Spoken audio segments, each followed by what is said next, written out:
귀티 나는 말투의 비밀. 어떤 사람은 명품을 걸치지 않아도 왠지 고급스러워 보인다. 반대로 비싼 옷을 입었는데도 왜인지 촌스러워 보이는 사람도 있다. 그 차이는 무엇일까? 사람들은 흔히 외모나 옷차림, 소지품에서 그 답을 찾으려 하지만 정작 중요한 건 다른 곳에 있다. 바로 말투다. 입을 열기 전까지는 누구나 품격 있어 보일 수 있지만 단 한마디로 그 사람의 진짜 모습이 드러난다. 귀티 나는 사람들에게는 공통적으로 지키는 말투 습관이 있다.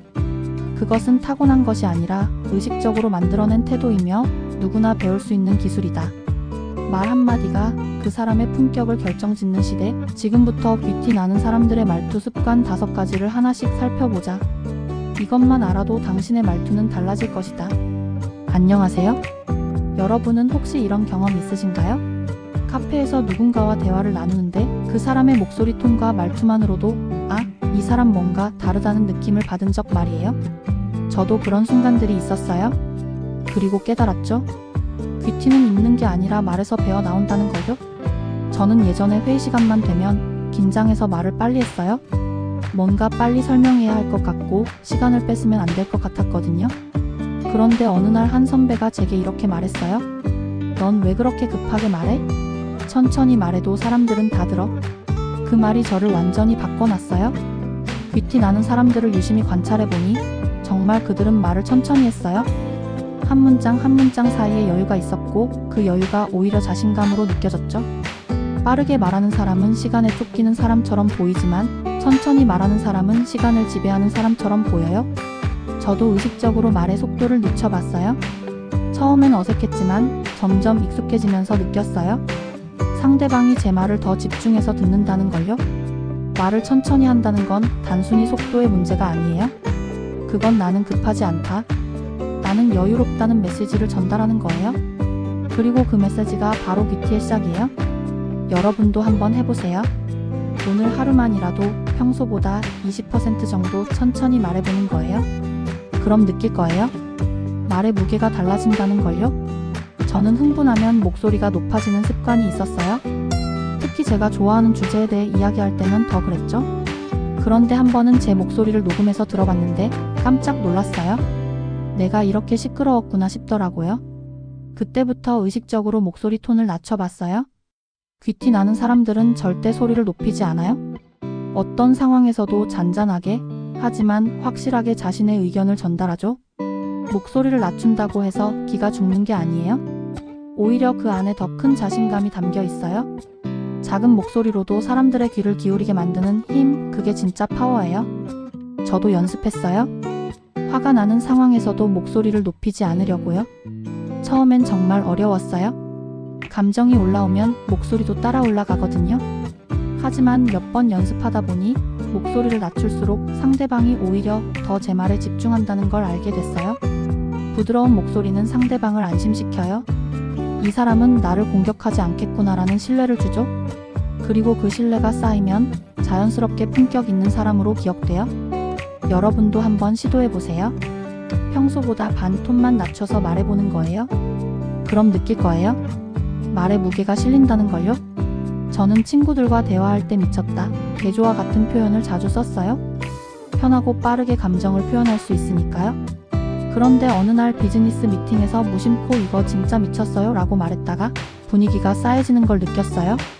그때 깨달았죠. 단어 하나가 이미지를 바꾼다는 걸요. 귀티 나는 사람들은 단어 선택이 정제되어 있어요. 미쳤다 대신 정말 인상적이네요. 개조와 대신 아주 마음에 들어요 라고 말하죠. 똑같은 감정이지만 표현 방식이 다를 뿐이에요. 그런데 그 차이가 품격을 만들어요. 저도 의식적으로 단어를 바꿔봤어요. 처음엔 어색하고 느려서 답답했어요. 하지만 계속하다 보니 정제된 단어를 쓰면 제 생각도 더 명확해진다는 걸 알게 됐어요. 말이 정리되니까 생각도 정리되더라고요. 단어 선택은 단순히 예의 문제가 아니에요. 그건 내가 얼마나 사려 깊은 사람인지를 보여주는 척도예요. 야 대신 이름을 부르고 짜증나 대신 조금 아쉽네요 라고 말하면 사람들은 당신을 다르게 봐요. 여러분도 오늘부터 단어 하나만 바꿔보세요. 그럼 느낄 거예요. 말투가 곧 태도라는 걸요.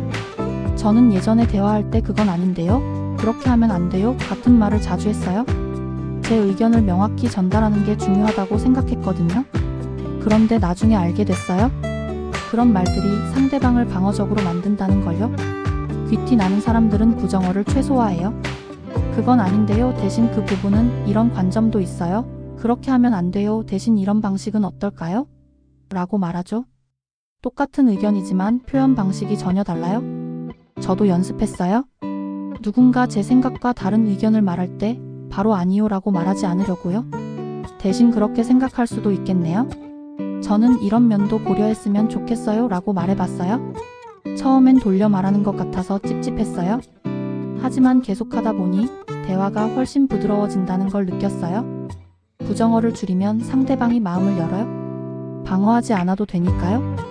그리고 그 열린 마음 속에서 진짜 소통이 시작돼요.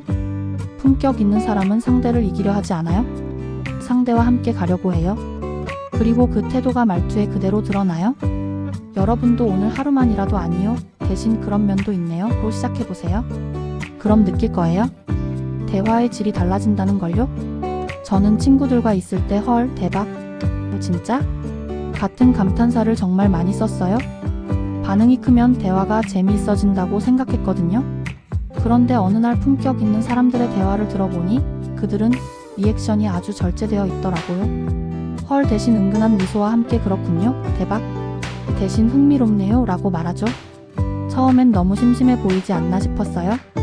하지만 자세히 보니 그 절제된 리액션이 오히려 깊은 인상을 남기더라고요.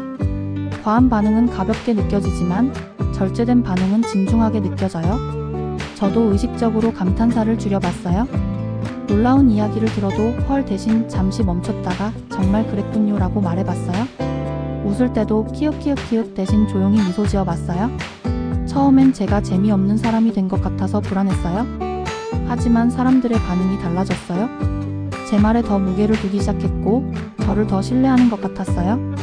절제된 리액션은 품격을 만들어요. 모든 걸 다 드러내지 않고 여유롭게 받아들이는 태도. 그게 바로 귀티예요. 여러분도 한번 해보세요. 오늘 하루만이라도 감탄사를 절반으로 줄여보는 거예요. 그럼 느낄 거예요. 말에 품격이 생긴다는 걸요. 결국 말투는 태도입니다. 제가 지난 몇 년간 깨달은 건 귀티는 입는 게 아니라 말에서 배어 나온다는 거예요. 비싼 옷을 입어도 말투가 거치면 품격이 떨어지고 평범한 옷을 입어도 말투가 정제되어 있으면 고급스러워 보여요. 저도 아직 완벽하지 않아요.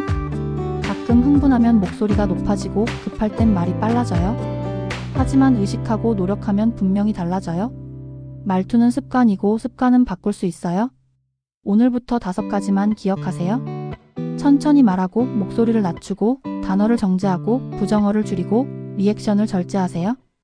이것만 지켜도 여러분의 말투는 달라질 거예요. 그리고 그 말투가 여러분의 품격을 만들어갈 거예요. 귀티는 타고나는 게 아니에요. 만들어가는 거예요. 여러분도 오늘부터 시작해보세요. 말 한마디로 달라지는 여러분의 모습, 저는 믿어요.